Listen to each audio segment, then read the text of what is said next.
These were Minneapolis families. These were American families. And the amount of pain that they are suffering right now is extraordinary.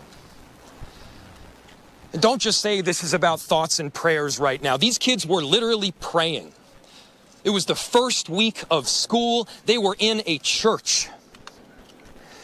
These are kids that should be learning with their friends. They should be playing on the playground. 2 children, ages 8 and 10, were murdered on Wednesday during their Catholic school's morning mass by a crazed, mentally ill, transgender-identifying gunman.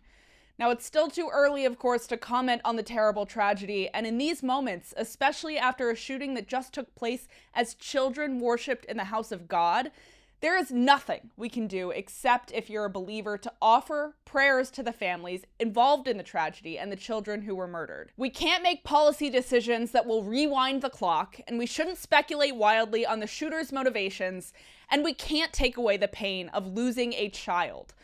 But incredibly, a host of Democrats have come out to say that not only is prayer an inadequate response, but that prayer is somehow the problem. That if prayer worked, this shooting never would have happened.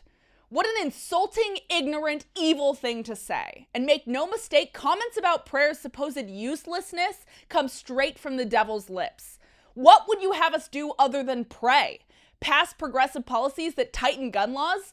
You're saying this from a deep blue state, and this shooting was done by a mentally ill transgender person whose delusions about his own gender were fueled by your very state, the one that allowed him, as a minor, to change his name and gender identity. And for anyone who now says that people who fall on their knees in prayer after children were shot and killed worshiping in pews are at fault here, that's quite possibly one of the most disgusting things I've ever heard.